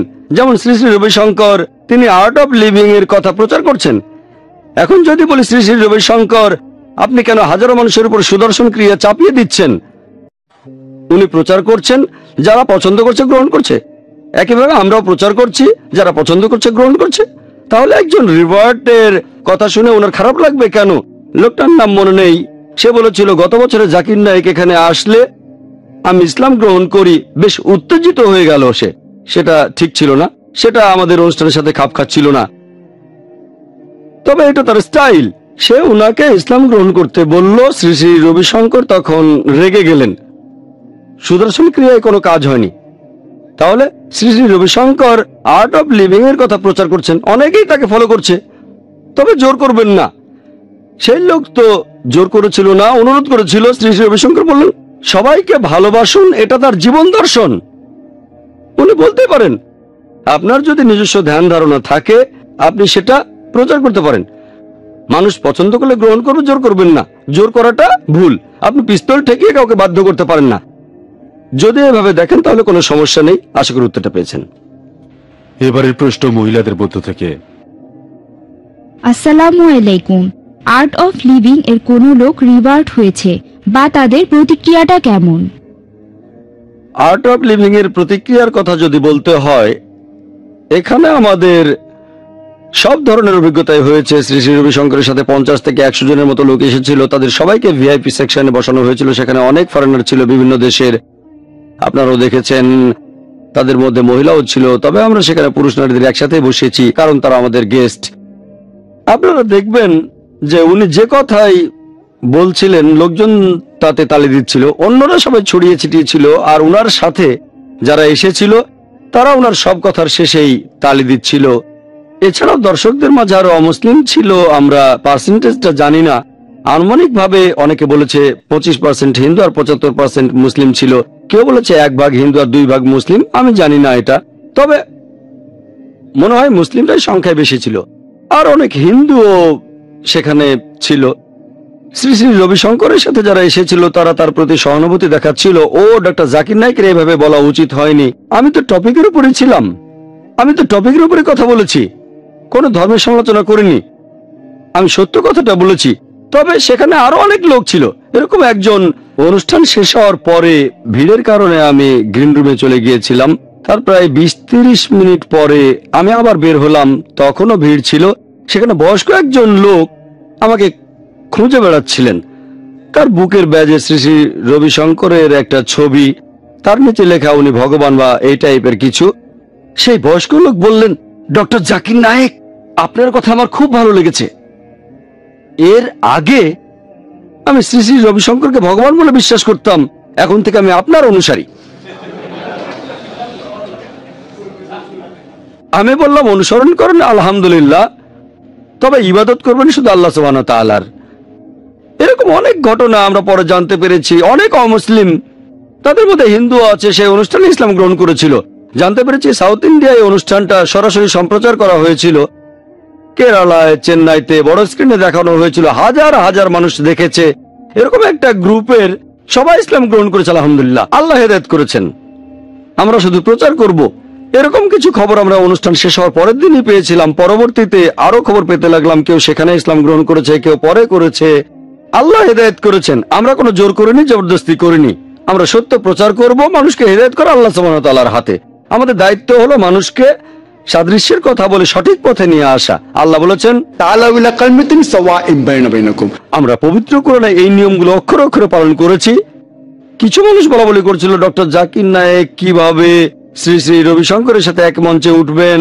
তিনি তো নিজেকে ভগবান বলেন। এক মঞ্চে উঠলে সমস্যাটা কোথায়? উনার কথা ইসলামের সাথে মিলে গেলে মেনেছি, না মিললে মানিনি। অনুষ্ঠান শুরু হওয়ার পরেও অনেকে এরকম ভাবছিল। না জানি কি হয়। আলহামদুলিল্লাহ সুম্মা আলহামদুলিল্লাহ। মুসলিমদের কথা যদি বলতে হয়, অনেক আলেম সেখানে উপস্থিত ছিলেন। তারাও সন্তুষ্ট হয়েছেন। তারা ভেবেছেন আমি হয়তো অন্য সবার মতো একে অন্যের প্রশংসা করব।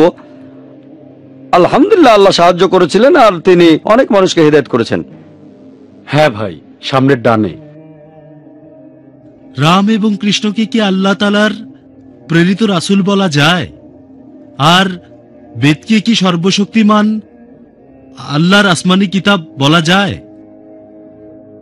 ভাই প্রশ্ন করলেন যে রাম এবং কৃষ্ণকে আমরা আল্লাহর রাসূল বলে মেনে নিতে পারি কিনা, আর বেদকে আল্লাহ তাআলার আসমানি কিতাব বলা যায় কিনা।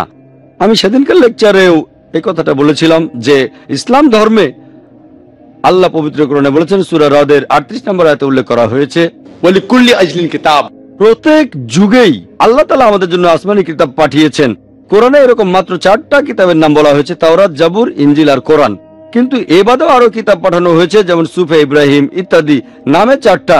তবে সর্বশেষ ও চূড়ান্ত আসমানি কিতাব পবিত্র কোরআনের আগে যেসব কিতাব নাজিল হয়েছিল সেগুলো ছিল নির্দিষ্ট কোনো জাতির জন্য, আর সেগুলোর আদেশ নির্দেশও একটা নির্দিষ্ট সময় পর্যন্ত মেনে চলতে হতো। তবে কোরআন যেহেতু সর্বশেষ ও চূড়ান্ত আসমানি কিতাব, এটা শুধু মুসলিম বা আরবদের জন্য নাজিল হয়নি। সূরা ইব্রাহিমের 1 নম্বর আয়াতে আল্লাহ তাআলা বলেছেন যে আলিফ লাম র, এই কিতাব আমি নবী মুহাম্মদ সাল্লাল্লাহু আলাইহি ওয়াসাল্লামের উপর অবতীর্ণ করলাম যাতে করে তুমি মানুষকে অন্ধকার থেকে আলোতে ফিরিয়ে আনতে পারো। শুধু মুসলিম অথবা আরবদের জন্য নয়, পুরো মানুষ জাতিকে অন্ধকার থেকে আলোতে নিয়ে আসতে হবে। তাহলে কোরআন যেহেতু সর্বশেষ ও চূড়ান্ত আসমানি কিতাব, এটা শুধু মুসলিম বা আরবদের জন্য পাঠানো হয়নি, পাঠানো হয়েছে পুরো মানুষ জাতির জন্য। এই কথাটা পবিত্র কোরআনে অনেকবার আছে। সূরা ইব্রাহিমের 52 নম্বর আয়াতে আছে, সূরা বাকারার 185 নম্বর আয়াতে, এছাড়াও সূরা জুমারের 41 নম্বর আয়াতে বলা হয়েছে যে পবিত্র কোরআন পাঠানো হয়েছে পুরো মানুষ জাতির জন্য। তবে কোরআনের আগে যে কিতাবগুলো নাজিল হয়েছিল সেগুলো নির্দিষ্ট একটা জাতির জন্য, আর পালন করার কথা নির্দিষ্ট সময় পর্যন্ত। আপনি প্রশ্ন করলেন বেদকে আমরা আসমানি কিতাব বলে মনে করি কিনা। দেখেন, কোরআনের কোনো আয়াত অথবা নবীজি সাল্লাল্লাহু আলাইহি ওয়াসাল্লামের কোনো হাদিস বলছে না যে বেদ আল্লাহর আসমানি কিতাব। এটা আসমানি কিতাব কিনা বলতে পারবো না, আবার আসমানি কিতাব না তাও বলতে পারবো না। আমি বলবো হতে পারে, আমি জানি না। তবে তারপরও যদি আসমানি কিতাব হয়ে থাকে, ধরেন আমি তর্কের খাতিরে মেনে নিলাম যে বেদ আল্লাহর আসমানি কিতাব, আসলে মানছি না। তবে আসমানি কিতাব হলেও সেটা ছিল নির্দিষ্ট জাতি আর সময়ের জন্য। বর্তমানে পৃথিবীর সব মানুষ, সে থাকতে পারে ইন্ডিয়ায়, আমেরিকায় বা ইংল্যান্ডে অথবা সিঙ্গাপুরে, সবার এখন মেনে চলা উচিত সর্বশেষ ও চূড়ান্ত আসমানি কিতাব পবিত্র কোরআন। একইভাবে আমরা কি রাম আর কৃষ্ণকে আল্লাহর প্রেরিত রাসূল বলে ধরে নিতে পারি? আল্লাহ পবিত্র কোরআনে বলেছেন, সূরা ফাতিরের 24 নম্বর আয়াতে আছে, ওয়া ইন মিন উম্মাতিন ইল্লা খালা ফিহা নাযীর। পৃথিবীতে এমন কোন জাতি নেই যাদের কাছে সতর্ককারী পাঠানো হয়নি। পবিত্র কোরআনে সূরা রাদের 7 নম্বর আয়াতে উল্লেখ করা হয়েছে, ওয়া লিকুল্লি কওমিন হাদ। প্রত্যেক সম্প্রদায়ের জন্য আমি পথপ্রদর্শক পাঠিয়েছি। আর পবিত্র কোরআনে 25 জন নবী রাসূলের নাম উল্লেখ করা হয়েছে। তবে আমাদের নবীজি বলেছেন পৃথিবীতে আল্লাহ 1,24,000 নবী রাসূল পাঠিয়েছেন। আর সর্বশেষ ও চূড়ান্ত নবী মুহাম্মদ সাল্লাল্লাহু আলাইহি সাল্লামের আগে যারা এসেছিলেন, তারা এসেছিলেন একটা নির্দিষ্ট জাতি আর সময়ের জন্য। যেহেতু মুহাম্মদ সাল্লাল্লাহু আলাইহি সাল্লাম হলেন সর্বশেষ ও চূড়ান্ত নবী, তিনি শুধু মুসলিম বা আরবদের জন্য আসেননি। আল্লাহ পবিত্র কোরআনে বলেছেন, সূরা আম্বিয়ার 107 নম্বর আয়াতে বলা হয়েছে, ওয়া মা আরসালনাকা ইল্লা রাহমাতুল আলামিন। আমি তো তোমাকে প্রেরণ করেছি পুরো মানুষ জাতির প্রতি রহমত হিসেবে, সকল সৃষ্টির প্রতি রহমত হিসেবে, সমগ্র বিশ্বজগতের প্রতি রহমত হিসেবে। এই কথাটা আবার বলা হয়েছে সূরা সাবার 28 নম্বর আয়াতে উল্লেখ করা হয়েছে, ওয়া মা আরসালনাকা ইল্লা কাফাতাল লিন-নাস বাশীরা ওয়া নাযীরা। আমি তো তোমাকে সমগ্র মানুষ জাতির জন্য প্রেরণ করেছি, তাদের সুসংবাদদাতা ও সতর্ককারী রূপে। তবে অধিকাংশ মানুষই এটা এখনো জানে না। যেহেতু মুহাম্মদ সাল্লাল্লাহু আলাইহি ওয়াসাল্লাম ছিলেন সর্বশেষ ও চূড়ান্ত নবী, তিনি এসেছিলেন পুরো মানুষ জাতির জন্য, আর তার প্রচারিত বাণী মেনে চলা হবে শেষ বিচারের দিন পর্যন্ত। নবীজি সাল্লাল্লাহু আলাইহি ওয়াসাল্লামের আগে যেসব নবী রাসূল এসেছিলেন, তারা এসেছিলেন নির্দিষ্ট জাতি আর সময়ের জন্য। আপনি বললেন রাম এবং কৃষ্ণকে আমরা আল্লাহর রাসূল বলে ধরে নিতে পারি কি না? যেহেতু তাদের নাম কোরআন এবং সহিহ হাদিসে নেই, তাই নিশ্চিত করে বলতে পারি না তারা রাসূল কিনা। এটাও বলতে পারছি না যে রাসূল না। আমি বলবো হতে পারে রাসূল ছিলেন, আমি জানি না। যদি রাসূল হয়েও থাকেন, সেটা নির্দিষ্ট জাতি আর সময়ের জন্য ছিলেন। এখনকার দিনে পৃথিবীর সব মানুষ, সে থাকতে পারে ইন্ডিয়ায়, আমেরিকায়, ইংল্যান্ডে বা সিঙ্গাপুরে বা মালয়েশিয়ায়, আমরা সবাই এখন সর্বশেষ ও চূড়ান্ত নবী মুহাম্মদ সাল্লাল্লাহু আলাইহি ওয়াসাল্লামকে মেনে চলবো। আশা করি উত্তরটা পেয়েছেন। হ্যাঁ ভাই, সামনে থেকে না। এবার আমরা একটা মহিলাদের কাছ থেকে প্রশ্ন নেব। আসসালামু আলাইকুম ডাক্তার জাকির নায়েক, আপনার কাছে আমার প্রশ্ন, আমরা মুসলিমরা কি উনার ব্রিদিং টেকনিক সুদর্শন ক্রিয়া ব্যবহার করতে পারবো? বোন প্রশ্ন করলেন যে মুসলিমরা ওনার প্রচলিত ব্রিদিং টেকনিক সুদর্শন ক্রিয়া ব্যবহার করতে পারবে কিনা। আমি আসলে ওনার এই ব্রিদিং টেকনিকটা সম্পর্কে খুব বেশি জানি না। আমি এই সুদর্শন ক্রিয়াকে বাদ দিয়ে অন্যান্য বিষয়গুলোর উপরে বেশি নজর দিয়েছিলাম। এখানে নিয়ম হলো শ্রী শ্রী রবিশঙ্কর হোক বা অন্য যে কোনো হিন্দু গুরু, যদি সেই টেকনিকের কোনো কিছু ইসলামিক শরিয়ার বিরুদ্ধে যায়, সেটা বাদ দিতে হবে। সেটা বাদ। যদি সেটা কোরআন আর সহিহ হাদিসের কথা অনুযায়ী হয়, মেনে নেন, কোনো আপত্তি নেই। যদি না মেলে, বিরুদ্ধেও না যায়, তখন স্টাডি করতে হবে। সন্দেহজনক।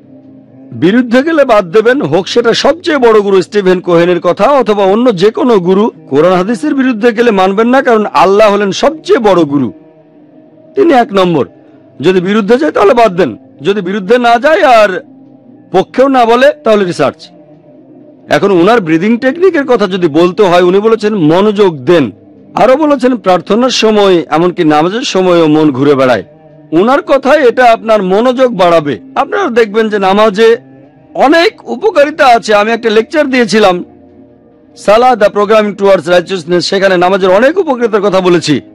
এখন ব্রিদিং এর কথা যদি বলেন, নামাজের মধ্যে সবচেয়ে সেরা অংশটা হচ্ছে সিজদা।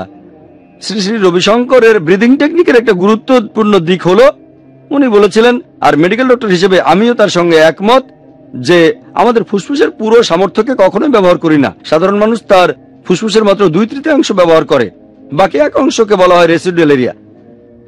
উনি ব্রিদিং টেকনিকে দেখিয়েছেন কিভাবে এই 1/3 জায়গায় ব্যবহার করা যায়। এরকম আরো অনেক কিছু, তবে মূল ব্যাপার হলো এটাই। ব্রিদিং টেকনিকের উপর তার একটা ভিডিওতে এটা দেখেছিলাম। নামাজের সবচেয়ে সেরা অংশ সিজদা। যখন সিজদায় যায় তখন আমাদের তলপেট ডায়াফ্রামের সাথে ধাক্কা খায়, ডায়াফ্রাম ফুসফুসের নিচের অংশে চাপ দেয়। সিজদার সময় নিঃশ্বাস নিলে এই রেসিডুয়াল এরিয়ার বাতাসটাও তখন বেরিয়ে যায়। তাহলে যদি নামাজ সঠিকভাবে আদায় করেন, তাড়াহুড়ো না করে সঠিকভাবে সিজদায় যাচ্ছেন, এরকম হলে রেসিডুয়াল এরিয়ার বাতাসও বেরিয়ে আসবে। তাজা বাতাস ভেতরে ঢোকাবেন, সেটা ফুসফুসের জন্য উপকারী। ফুসফুসের রোগ হওয়ার সম্ভাবনা কম, ব্রঙ্কাইটিস এর ফুসফুসের। নামাজের সময় আমরা তো সেটা করি। এছাড়াও নামাজে আরো অনেক উপকারিতা আছে, বৈজ্ঞানিক উপকারিতা। আমরা যখন দাঁড়িয়ে থাকি তখন ব্রেন থেকে অনেক ইলেকট্রোস্ট্যাটিক চার্জ বেরিয়ে আসে। সিজদার সময় চার্জগুলো নিচে চলে যায়, কারণ মাথা সে সময় নিচে থাকে। সিজদার সময় সাইনাসের একটা ড্রেনেজ তৈরি হয়, frontal sinus, ethmoidal sinus, maxillary sinus. Sinusitis হওয়ার সম্ভাবনাটা কমে যাবে। সিজদায় গেলে আমাদের মুখের স্কিনে রক্তের প্রবাহ বেড়ে যায়, এতে করে চিলবেন আর মুখের স্কিনের অন্যান্য রোগের সম্ভাবনা কমে যায়। যখন সিজদায় যায় তখন আমাদের শরীরের উপরের অংশে রক্তের প্রবাহ বেড়ে যায়, এটা শরীরের জন্য উপকারী। এছাড়াও সিজদায় গেলে আমাদের অ্যাবডোমিনাল ভিসেরায় রক্তের প্রবাহ বেড়ে যায়, এটাও শরীরের জন্য ভালো, এতে করে পাইলসের সম্ভাবনা কমে যায়। এরকম অনেক উপকারিতা। এরপর নামাজে যখন আমরা সিজদা থেকে আবার উঠে দাঁড়াই, বর্তমান বিজ্ঞান আমাদের বলে এ সময় আমাদের কাফ মাসলগুলো পেরিফেরাল হার্ট হিসেবে কাজ করে। যখন উঠে দাঁড়াই তখন শরীরের উপরের অংশে সহজেই রক্ত প্রবাহিত হয়। এভাবে কায়াম, রুকু আর সিজদায় গেলে ভার্টেব্রার অসুখ হওয়ার সম্ভাবনাটাও অনেকাংশে কমে থাকে। নামাজের আরো অনেক উপকারিতার কথা বলা যায়, তবে আমরা এই বৈজ্ঞানিক উপকারিতাগুলোর জন্য নামাজ আদায় করি না। নামাজ আদায় করি আল্লাহকে ধন্যবাদ জানাতে। এই উপকারিতাগুলো সাবসিডিয়ারি। আমাদের প্রধান বিরিয়ানি আল্লাহ সুবহানাহু ওয়া তাআলা। আল্লাহ বলেছেন এগুলো বাড়তি উপকারিতা। এগুলো দেখে কেউ কেউ হয়তো আকৃষ্ট হতে পারে, হয়তো অমুসলিমরা ও সুদর্শন ক্রিয়া, ব্রিদিং টেকনিক, হাজার হাজার মানুষ কিন্তু সেখানে যাচ্ছে। তাহলে যদি নামাজের বৈজ্ঞানিক উপকারিতাগুলো দেখেন, সঠিকভাবে নামাজ পড়েন, আলহামদুলিল্লাহ সুম্মা আলহামদুলিল্লাহ, এটা সুদর্শন ক্রিয়ার চেয়ে অনেক বেশি উপকারী। তবে সঠিকভাবে পড়েন। অনেকে খুব তাড়াহুড়ো করে নামাজ পড়ে, অনেক কাজের চাপ, তাড়াতাড়ি সেরে ফেলতে হবে। সঠিকভাবে পড়েন, আপনারা ভালোভাবে পড়েন। আমাদের নবীজি বলেছেন নামাজে প্রত্যেকটা কাজের পরে একটু বিশ্রাম নিতে হবে, তাড়াহুড়ো করলে হবে না। সঠিকভাবে নামাজ পড়েন, তাহলে এই উপকারিতাগুলো পাবেন। এছাড়া অন্য যে কোনো টেকনিক ব্যবহার করার কথা যদি বলেন, এখানে নিয়মটা একই রকম। যদি কোরআন হাদিসের বিরুদ্ধে যায় তাহলে বাদ দেন, যদি মিলে যায় তাহলে মানেন, যদি পক্ষেও না যায় বিপক্ষেও না যায় তাহলে চেক করে দেখেন লজিক্যাল কিনা, তারপর গ্রহণ করেন। আশা করি উত্তরটা পেয়েছি। এখানে 2টা প্রশ্ন পুরুষদের থেকে, একটা প্রশ্ন মহিলাদের মধ্য থেকে নেব, এভাবেই চলতে থাকবে। তাহলে এবার পুরুষ ভাই প্রশ্ন করুন। আসসালামু আলাইকুম। আমরা মুসলিমরা দাবি করি যে ইসলাম বলপূর্বক প্রচার করা হয়নি, কিন্তু অনেক অমুসলিম বলে থাকতেন যে সাহাবাদের সময়ে অমুসলিম দেশগুলিকে মাত্র 3টি চয়েস দেওয়া হতো, হয় যুদ্ধ করো বা শান্তি প্রতিষ্ঠা অথবা তারা অর্থ দেবে। এটার আপনি কিভাবে জবাব দেবেন? ভাই, আপনি প্রশ্ন করলেন যে অনেকেই অভিযোগ করে ইসলাম তরবারির মাধ্যমে প্রচার করা হয়েছে। সাহাবেগণের সময় অমুসলিমদের 3টা অপশন দেওয়া হতো, যুদ্ধ, শান্তি, নয়তো মুসলিমদের ট্যাক্স দেবে। কিভাবে এটার উত্তর দেব? প্রশ্নটার একটা সুন্দর উত্তর দিয়ে গেছেন ডিএলএসি ওলেরি, বিখ্যাত ঐতিহাসিক। তার লেখা একটা বই ইসলাম এট দ্য ক্রসরোড, সেখানে তিনি লিখেছেন যে ইতিহাসে এটা পরিষ্কার যে উগ্রপন্থী মুসলিমরা পুরো পৃথিবী জুড়ে ঘুরে বেড়াচ্ছে আর তরবারি দিয়ে সবাইকে ইসলাম গ্রহণে বাধ্য করছে। বেশিরভাগ ঐতিহাসিকই এই আজগুবি কল্পকাহিনীটা বারবার বলেছেন। উনি বলেছেন কল্পকাহিনী। হ্যাঁ, প্রত্যেক সম্প্রদায়ের মধ্যেই কিছু কুলাঙ্গার থাকে, কিন্তু সাহাবিগণের সময় না। পরবর্তীতে অনেকেই হয়তো তরবারির জোরে অন্যকে ইসলাম গ্রহণে বাধ্য করছে, তবে এরকম কুলাঙ্গার সব সম্প্রদায়ের ভেতরে থাকে। ইসলাম এরকম শিক্ষা দেয় না, আর ইসলাম ধর্মে এরকম পরিস্থিতি অনেকবারই হয়েছে। যেখানে সাহাবীগণ এমনকি খুলাফায়ে রাশিদিনও তারা যখন বুঝতে পেরেছেন যে কোনো জায়গায় মানুষের উপর অন্যায় অত্যাচার চলছে কোনো শহরে অথবা দেশে, সেই দেশের লোকজনে হয়তো তাদের আমন্ত্রণ জানিয়েছিল, মুসলিমরা সেখানে গিয়ে তাদের মুক্ত করেছিল। তারপর মুসলিমরা বলতো যুদ্ধ শেষ হওয়ার পরে তার আগে তারা দেখতো সেখানে কোনো অন্যায় হচ্ছে কিনা, তারপর তাদের সুযোগ দেওয়া হতো। সেই দেশে হয়তো একজন রাজা আছেন, সেই রাজার কারণেই হয়তো অরাজকতা হচ্ছে, সেখানে লোকজনকে মুক্ত করার পর মুসলিমরা তাদের দুটো অপশন দিত, হয় ইসলাম গ্রহণ করেন নয়তো জিজিয়া কর দেন। এই জিজিয়া করার ব্যাপারটা হচ্ছে যদি ইসলাম গ্রহণ করেন তাহলে আপনি ইসলামের একটা অংশ হয়ে গেলেন। দ্বিতীয় অপশনটা জিজিয়া। এই জিজিয়া এক ধরনের ট্যাক্স, জিজিয়ার পরিমাণও খুবই কম। অমুসলিমরা এই ট্যাক্সটা দেয় তাদের নিরাপত্তার জন্য, এভাবে মেনে নিচ্ছে যে তারা মুসলিমদের নিরাপত্তায় থাকছে, তাদের সাথে যুদ্ধ করতে হবে না। এখানে যুদ্ধ আগেই হয়ে গেছে, খারাপ যে শাসক ছিল তাকে সরিয়ে দেওয়া হয়েছে। তখন অপশন হলো দুটো, ইসলাম গ্রহণ করেন অথবা জিজিয়া কর দেন। তরবারি দিয়ে কাউকে ইসলাম গ্রহণে বাধ্য করা হয়নি, সাহাবীগণের সময় এমনটা কখনোই হয়নি। পরবর্তীতে হয়তো কিছু মুসলিম কুলাঙ্গার এমন কাজ করতে পারে। এখানে জিজিয়া কর দেওয়ার মাধ্যমে অমুসলিমরা মেনে নিচ্ছে যে তাদের নিরাপত্তার দায়িত্ব মুসলিমদের। এখানে আর যুদ্ধ হবে না, জিজিয়া করের পরিমাণও খুবই অল্প। যদি আপনি মুসলিম হন আর খলিফা যদি বলেন সবাইকে জিহাদ করতে হবে, যুদ্ধ করতে হবে, আপনাকে যেতেই হবে। হতে পারেন আপনি ডাক্তার, ইঞ্জিনিয়ার বা এরকম কিছু, যদি খলিফা বলেন সবাইকে যুদ্ধে যেতে হবে তাহলে আপনাকে যেতেই হবে। বলতে পারবেন না আমি তো ডাক্তার, অনেক শিক্ষিত না। জিজিয়া করের ক্ষেত্রে যেটা হয়, সে সময় কর হিসেবে খুব সামান্য টাকা দেওয়া হতো, বিনিময়ে নিরাপত্তা নিশ্চিত করতে অমুসলিমদের যুদ্ধ করা লাগতো না। আজকের দিনে কেউ যদি বলে আমাকে কয়েকশো টাকা দেবেন প্রতি বছর, আপনার নিরাপত্তার দায়িত্ব আমার, আমি খুশি মনে দিয়ে দিতাম। কেউ যদি বলে যুদ্ধ বদলে লড়াই করতে যাবেন, আমি কিন্তু যেতে চাই না। আল্লাহ এবং রাসূলের খাতিরে যুদ্ধ হলে অন্য কথা, তা না হলে হয়তো অমুসলিম কোনো দেশেও কেউ বলে বসবে আমি আমার নিরাপত্তার জন্য বছরে 100 টাকা খরচ করতে চাই, এর চেয়েও কম। এখানে নিরাপত্তাও পাচ্ছেন। তাহলে জিজিয়া হলো সামান্য কিছু টাকার বিনিময়ে নিরাপত্তা নিশ্চিত করা। মুসলিমদের অন্য কোনো অপশন নেই। অমুসলিমরা এখানে বেশি সুবিধা পাচ্ছে আর মেনে নিচ্ছে তাদের নিরাপত্তার দায়িত্ব মুসলিমদের। এটা আসলে ভুল ধারণা। এ ব্যাপারে বিস্তারিত জানতে চাইলে আমার ভিডিও ক্যাসেট দেখেন, সেখানে আমি সন্ত্রাস ও জিহাদ নিয়ে বলেছি আর প্রমাণ করে দেখিয়েছি ইসলাম তরবারের মাধ্যমে ছড়ানো হয়নি। যেমন আপনারা বুঝতে পারবেন যে আমরা মুসলিমরা প্রায় 1400 বছর ধরে আরব দেশগুলো শাসন করছি।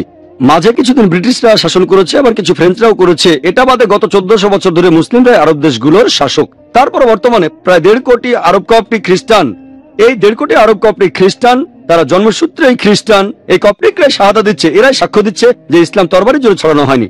আমরা মুসলিমরা স্পেন শাসন করেছি প্রায় 800 বছর। পরবর্তীতে ক্রুসেডাররা আসলো, তখন সেখানে আজান দেওয়ার মতো একজন মুসলিমও ছিল না, কারণ আমরা ধর্ম প্রচার করিনি, তবে তরবারিও ব্যবহার করিনি।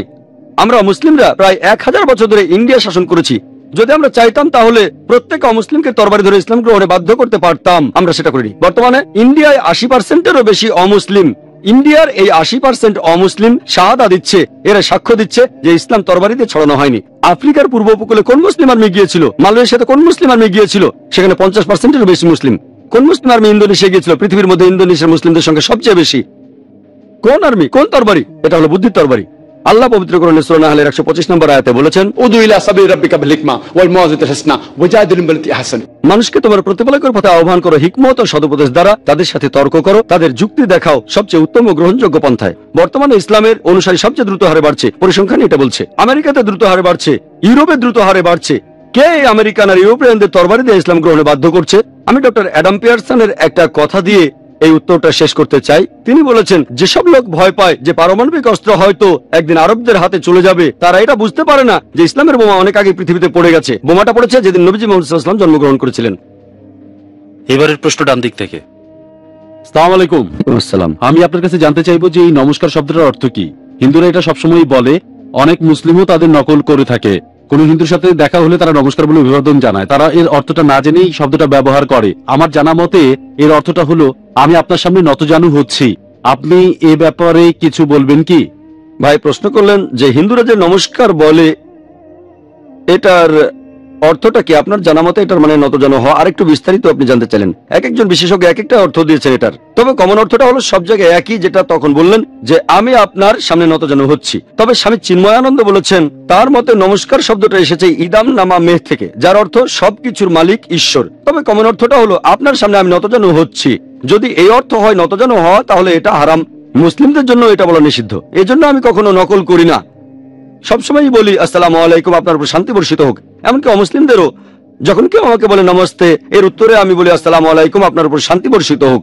অন্যান্য অভিবাদন যেগুলো ইসলামিক নয়, যেমন গুড মর্নিং, গুড ইভিনিং, এগুলো হারাম না, বলা যেতে পারে, তবে এগুলো মুস্তাহাব, না বললে ভালো। গুড মর্নিং বলাটা হারাম না, তবে এর চেয়ে ভালো আপনার উপর শান্তি বর্ষিত হোক। গুড মর্নিং এর চেয়ে ভালো। মর্নিং এর মধ্যে গুড কি আছে? সকালে হয়তো বউর সাথে ঝগড়া হয়েছে, তবে গুড মর্নিং বলাটা শরিয়ার বিরুদ্ধে যায় না। গুড মর্নিং বলাটা হারাম নয়, না বললে ভালো, তবে নমস্তে মানে যদি হয় নতজন হওয়া, তাহলে সেটা হারাম, আর মুসলিমদের এটা বলা উচিত না। আশা করি উত্তরটা পেয়েছেন। এবারের প্রশ্ন মহিলাদের মধ্য থেকে করবেন। আসসালামু আলাইকুম ভাই, আমরা যখন পবিত্র কোরআনের অনুবাদ পড়ি তখন সেখানে দেখি যে লেখা আছে আমরা পৃথিবী ও আকাশমণ্ডলী সৃষ্টি করলাম, আল্লাহ কেবলমাত্র একজন, কিন্তু এখানে আমরা বলা হচ্ছে কেন? বোন একটা কমন প্রশ্ন করলেন। কোরআনে আমরা এরকম প্রায় দেখি যে আল্লাহ বলেছেন আমরা সৃষ্টি করলাম, আল্লাহ একজন, কিন্তু এখানে বহু বচন কেন? কুল হুয়াল্লাহু আহাদ। এছাড়াও আল্লাহ বলেছেন যে নাহনু, আমরা কোরআন অবতীর্ণ করেছি অনেক জায়গায়। সূরা হিজর 9 নম্বর আয়াতে বলা হয়েছে, এরকম অনেক জায়গায় আছে। আপনি যদি ভালো করে দেখেন যে অনেক ভাষাতে এরকম আছে। বহুবচন দুই প্রকারের হয়, একটা হলো সংখ্যাগত বহুবচন, আর একটা রাজকীয় বহুবচন, সম্মান দেখানোর জন্য। যদি কোথাও একজনের বেশি লোক থাকে সেটা সংখ্যাবাচক। 5-6 জন লোক থাকলে বলি আমরা এটা করেছি, আমরা ওটা করেছি। দ্বিতীয় বহুবচনটা হলো সম্মানজনক বহুবচন অথবা রাজকীয় বহুবচন। ইংল্যান্ডেও যখন রানী কথা বলেন, তিনি বলেন আমরা এটা করেছি, যদিও তিনি একজন। একইভাবে হিন্দি আর উর্দু ভাষায় হাম মানে আমরা বহুবচন, তবে হাম দিয়ে সম্মানও বোঝানো হয়। সাবেক প্রধানমন্ত্রী রাজীব গান্ধী এরকম বলেছিলেন, হাম দেখনা চাহতে হ্যায়, উনি তো একজন।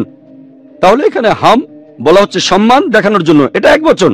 একইভাবে আরবিতে নাহনু মানে আমরা, এটা সংখ্যাবাচক অথবা সম্মানসূচক বহুবচন। আর পবিত্র কোরআনে যখন আল্লাহ নিজের ব্যাপারে আমরা বলেছেন, এটা রাজকীয় বহুবচন, সম্মানসূচক বহুবচন, তবে তিনি একজন। কুল হুয়াল্লাহু আহাদ। বলো তিনি আল্লাহ এক, অদ্বিতীয়। আশা করি উত্তরটা পেয়েছেন। হ্যাঁ ভাই, পেছন দিক থেকে আপনি দাঁড়িয়ে প্রশ্ন করবেন। Thank you. একজন নাস্তিকের কাছে আল্লাহর অস্তিত্ব প্রমাণ করব কিভাবে? ভাই প্রশ্ন করলেন যে একজন নাস্তিকের কাছে কিভাবে আল্লাহর অস্তিত্ব প্রমাণ করব। পবিত্র ধর্মগ্রন্থে আল্লাহ তাআলা ধারণা নিয়ে তো কথা বললাম আমি। এখন আমি একজন নাস্তিকের কাছে সেটা প্রমাণ করব কিভাবে? কোন নাস্তিকের সাথে দেখা হলে আমি প্রথমে যেটা করব, যে আল্লাহকে বিশ্বাস করে না তাকে অভিনন্দন জানাবো। আমি তাকে অভিনন্দন জানাবো, কারণ পৃথিবীর বেশিরভাগ মানুষই অন্ধভাবে বিশ্বাস করে। বেশিরভাগ ক্ষেত্রে কেউ হিন্দু কারণ তার বাবা হিন্দু, কেউ খ্রিস্টান কারণ তার বাবা খ্রিস্টান, আমাদের অনেকে মুসলিম কারণ বাবা মুসলিম। আর এই নাস্তিক ভাবছে সেও একটা ধর্মীয় পরিচয়ে বড় হয়েছে, কিন্তু তার মনে হয়েছে যে তার বাবা যে ঈশ্বরের পূজা করে সেটা আসলে কোনো ঈশ্বর না, তাই ঈশ্বরকে অস্বীকার করে। আমি তাকে অভিনন্দন জানাবো, কারণ সে ইসলামিক শাহাদা, ইসলামিক ধর্মবিশ্বাসের প্রথম অংশটা মেনে নিয়েছে, লা ইলাহা, কোনো উপাস্য নেই। এখন থেকে বলাতে হবে ইল্লাল্লাহ, সেটা আমি করতে পারবো ইনশাল্লাহ। তাকে অভিনন্দন জানাবো তার কারণ সে ইসলামী ধর্মবিশ্বাসের প্রথম অংশটা মেনে নিয়েছে, লা ইলাহা। আল্লাহ পবিত্র কোরআনে বলেছেন, তাআলাউ ইলা কালিমাতিন সাওয়াইন বাইনা বাইনাকুম। এসো সেই কথায় যা তোমাদের ও আমাদের মধ্যে এক। যদিও সেটা নাস্তিক, একজন নাস্তিকের সাথে আমাদের সাদৃশ্য হলো লা ইলাহা, কোনো উপাস্য নেই। নাস্তিকের ক্ষেত্রে অর্ধেক কাজটা হয়ে গেছে। এবারে অন্যান্য অমুসলিম যারা ভুল ঈশ্বরের উপাসনা করে, প্রথমে তাদের বোঝাতে হবে তারা যে ঈশ্বরের পূজা করে সেটা আসলে কোনো ঈশ্বর না, তারপর তাদের সামনে আল্লাহ তাআলার অস্তিত্ব প্রমাণ করতে হবে। এখানে অর্ধেক কাজ তো হয়ে গেছে, সে অলরেডি বলেছে লা ইলাহা, কোনো উপাস্য নেই। এখন থেকে বোঝাতে হবে ইল্লাল্লাহ, আল্লাহ ছাড়া, সেটা আমি করবো ইনশাআল্লাহ। আমার অর্ধেক কাজ তো। কোন নাস্তিককে আমি প্রথমেই প্রশ্ন করব যে মনে করেন এমন একটা যন্ত্র, একটা ইকুইপমেন্ট যেটা পৃথিবীর কোনো মানুষ আগে দেখেনি, সেই যন্ত্রটা যদি আপনার সামনে আনা হয়, পৃথিবীর কোনো মানুষ যেটা আগে দেখেনি, যদি সেটা আপনার সামনে এনে জিজ্ঞেস করা হয় এই যন্ত্রটা কিভাবে কাজ করে, এই যন্ত্রটা সম্পর্কে আপনাকে কে বলতে পারবে, তার উত্তর কি হতে পারে? সে হয়তো বলবে স্রষ্টা, বলবে উৎপাদনকারী অথবা প্রস্তুতকারী অথবা আবিষ্কারক, এরকমই কিছু একটা। সেই উত্তরটা আপনি মনে রাখেন। সে হয়তো বলবে স্রষ্টা, উৎপাদনকারী, কারিগর, আবিষ্কারক, প্রস্তুতকারী, এইরকমই কিছু বলবে। উত্তরটা মনে রাখেন। পরের প্রশ্ন করেন আমাদের এই বিশ্ব কিভাবে সৃষ্টি হয়েছে। সে বলবে বেশিরভাগ নাস্তিকই বিশ্বাস করে যে তারা বিজ্ঞান সম্পর্কে অনেক বেশি জানে, তারা খুবই উন্নত, এজন্যই তারা নাস্তিক হয়েছে। সে নাস্তিক আপনাকে বলবে প্রথমে আমাদের বিশ্ব ছিল ছোট্ট একটা বিন্দু, তারপর সেখানে একটা বিস্ফোরণ হলো, বিগ ব্যাং। সেখান থেকেই সৃষ্টি হলো গ্যালাক্সি, নক্ষত্র, তারপর গ্রহ, এই পৃথিবী, তারপর সূর্য, তারপর চাঁদ, মহাবিশ্ব, এভাবে সৃষ্টি হয়েছে। এটাকে বলা হয় বিগ ব্যাং। কতদিন আগে জেনেছি? সে নাস্তিক বলবে এটা কয়েকদিন আগে, 40-50 বছর আগে। বিজ্ঞান যেটা জেনেছে 40 বা 50 বছর আগে, পবিত্র কোরআন সেটা বলে গেছে 1400 বছর আগে। সূরা আম্বিয়ার 30 নম্বর আয়াতে উল্লেখ আছে, আল্লাহ বলেছেন অবিশ্বাসীরা কি দেখে না আকাশমণ্ডলে ও পৃথিবী মিশে ছিল, আমি তাদের পৃথক করে দিলাম। আল্লাহ বলেছেন অবিশ্বাসীরা কি দেখে না আকাশমণ্ডলী আর পৃথিবী মিশেছিল, আমি তাদের আলাদা করে দিলাম। বিজ্ঞানীরা এখন বিগ ব্যাং এর যে কথা বলে, কোরআনে সে কথাটা সংক্ষেপে বলা হয়েছে। কোরআনে 1400 বছর আগে এই কথাটা কে বলতে পারেন? এই বিগ ব্যাং এর ব্যাপারে যেটা বিজ্ঞান কিছুদিন আগে জেনেছে, সেটা হয়তো বলবে হঠাৎ করে মিলে গেছে, তর্ক করবেন না। পরের প্রশ্ন চলে যান, আমাদের পৃথিবীর আকারটা কেমন? সে বলবে আগে আমরা মনে করতাম পৃথিবী সমতল, কিছুদিন আগে জানতে পেরেছি যে কিছুদিন 200-300 বছর আগে এখন আমরা জানতে পেরেছি পৃথিবী বর্তুলাকার। প্রথম যিনি এটা আবিষ্কার করেন তিনি হলেন স্যার ফ্রান্সিস ড্রেক। তিনি 1577 সালে জাহাজে করে পুরো পৃথিবী ঘুরে আসেন। বিজ্ঞান যেটা জানতে পেরেছে 1577 সালে, পবিত্র কোরআন সেটা 1400 বছর আগেই বলে দিয়েছে। সূরা নাজিয়াতের 30 নম্বর আয়াতে উল্লেখ করা হয়েছে, বলা হয়েছে এবং তিনি পৃথিবীকে বানিয়েছেন ডিম্বাকৃতি। এই আরবি শব্দ দাহা এর একটা অর্থ বিস্তৃত, আরেকটা অর্থ, এই শব্দটা এসেছে আরবি দুইয়া থেকে, যার অর্থ ডিম। এখন আমরা জানি যে পৃথিবী বলের মতো গোলাকার নয়, এটা পূর্ব পশ্চিমে কিছুটা চাপা, তার মানে বর্তুলাকার। এই আরবি শব্দ দুইয়া এটা কোনো সাধারণ ডিমকে বোঝাচ্ছে না, এটা আসলে বোঝাচ্ছে উট পাখির ডিমকে। তাহলে পৃথিবী যে বর্তুলাকার এটা কোরআন 1400 বছর আগেই বলে দিয়েছে। এভাবে কে বলতে পারেন? সে নাস্তিক তখন বলতে পারে হয়তো আপনাদের নবী মুহাম্মদ সাল্লাল্লাহু আলাইহি ওয়াসাল্লাম খুব বুদ্ধিমান ছিলেন। তর্ক করবেন না, বলে যান। তারপর বলবেন চাঁদের যে আলো এটা কি নিজস্ব আলো নাকি প্রতিফলন? সে তখন বলবে আমরা আগে ভাবতাম চাঁদের আলোটা নিজস্ব আলো, কিছুদিন আগে 200 বছর 300 বছর আগে আমরা জানতে পেরেছি চাঁদের আলোটা তার নিজস্ব আলো না, এটা প্রতিফলিত আলো। পবিত্র কোরআনে সূরা ফুরকানের 61 নম্বর আয়াতে উল্লেখ করা হয়েছে 1400 বছর আগে যে তিনি কত মহান, যিনি নবমণ্ডলের সৃষ্টি করেছেন রাশিচক্র এবং সেখানে স্থাপন করেছেন প্রদীপ, সূর্য যার রয়েছে নিজস্ব আলো, আর চাঁদ যার রয়েছে প্রতিফলিত আলো। চাঁদের আলো বোঝাতে যে শব্দটা ব্যবহার করা হয়েছে সেটা সবসময় নূর অথবা মুনির, প্রতিফলিত আলো বা ধার করা আলো। সূর্যের আলোকে বোঝাতে এই শব্দ ব্যবহার করা হয়নি, সেখানে বলা হচ্ছে সিরাজ, ওয়াহাজ বা দিয়া। পবিত্র কোরআনে 1400 বছর আগে কে কথা বলতে পারে যে চাঁদের আলোটা প্রতিফলিত আলো, তার নিজস্ব আলো না? সে নাস্তিক হয়তো কিছুক্ষণ চুপ করে থেকে বলবে আপনাদের নবীজি আসলেই অনেক বুদ্ধিমান, তর্ক করবেন না। পরের প্রশ্নে চলে যান। আমি যখন স্কুলে ছিলাম তখন ভূগোলের বইতে পড়েছিলাম সূর্য তার নিজ অক্ষের চারপাশে আবর্তিত হয় না, প্রদক্ষিণ করে। সে নাস্তিক বলতে পারে এই কথা কি আপনাদের কোরআনে লেখা আছে? আমি বলবো না, এটা আমি স্কুলে পড়েছিলাম। পবিত্র কোরআনে সূরা আম্বিয়া 33 নম্বর আয়াতে উল্লেখ করা হয়েছে আল্লাহ সৃষ্টি করেছেন রাত এবং দিন, সূর্য এবং চাঁদ, প্রত্যেকেই তার নিজ কক্ষপথে বিচরণ করে। এখানে যে আরবি শব্দটা সেটা ইয়াজবাহুন, এটা দিয়ে চলন্ত কোনো কিছুর গতিকে বোঝানো হচ্ছে। আর শব্দটা যদি গ্রহ নক্ষত্রের বেলায় করা হয় তার মানে প্রদক্ষিণ করার পাশাপাশি তারা নিজ অক্ষের চারপাশে আবর্তিত হচ্ছে। আধুনিক যন্ত্রপাতির সাহায্যে আমরা টেবিলের উপরে সূর্যের একটা ইমেজ আনতে পারি, সেখানে দেখবেন কিছু কালো স্পট, আর স্পটগুলো আনুমানিক 25 দিনে পুরো আবর্তিত হয়ে আগের জায়গায় ফিরে আসে। তার মানে নিজ অক্ষের চারপাশে ঘুরে আসতে সূর্যের আনুমানিক 25 দিন লাগে। 1400 বছর আগে কে এই কথাটা বলে দিতে পারেন? আমি যখন স্কুলে ছিলাম এখন থেকে 25 বছর আগে, তখন পড়েছিলাম যে সূর্য তার নিজ অক্ষের চারপাশে আবর্তন করে না। আর কোরআন 1400 বছর আগে এই কথা বলে গেছে সূর্য প্রদক্ষিণ করে, আবর্তিত হয়। কোরআন এই কথাটা কে বলতে পারে? তখন সে চুপ করে থাকবে। এভাবে আপনি জ্যোতির্বিদ্যা নিয়ে আরো অনেক কথা বলে যেতে পারেন। এরপর আপনি নাস্তিককে বলবেন হাইড্রোলজি সম্পর্কে। আমরা স্কুলে পড়েছি কিভাবে পানি বাষ্পে পরিণত হয়, সেগুলো মেঘ হয়ে যায়, মেঘগুলো নিচের দিকে নেমে আসে, তারপর বৃষ্টি হয়ে মাটিতে পড়ে, এভাবে পানিচক্র শেষ হয়। 1580 সালে স্যার বার্নার্ড প্যালিসি প্রথম এই পানিচক্র সম্পর্কে বর্ণনা দেন। তার আগে জানতামই না। কোরআনে পানিচক্রের ব্যাপারে বিস্তারিত বলা আছে, পানি বাষ্প হয়ে যায়, মেঘে পরিণত হয়, জোড়া লাগে, নিচের দিকে নেমে আসে, তারপর বৃষ্টি হয়। পবিত্র কোরআনে এই কথাগুলো অনেকবার আছে। সূরা জুমারের 21 নম্বর আয়াতে উল্লেখ করা হয়েছে, সূরা রুমের 24 নম্বর আয়াতে উল্লেখ করা হয়েছে, এরপর সূরা হিজরের 22 নম্বর আয়াতে উল্লেখ করা হয়েছে, সূরা মুমিনুনের 18 নম্বর আয়াতে বলা হয়েছে, সূরা নূরের 43 নম্বর আয়াতে উল্লেখ করা হয়েছে, এরপর সূরা রুমের 48 নম্বর আয়াতে উল্লেখ করা হয়েছে, সূরা ফুরকানের 48 ও 49 নম্বর আয়াতে বলা হয়েছে, সূরা ফাতিরের 9 নম্বর আয়াতে বলা হয়েছে, সূরা ইয়াসিনের 34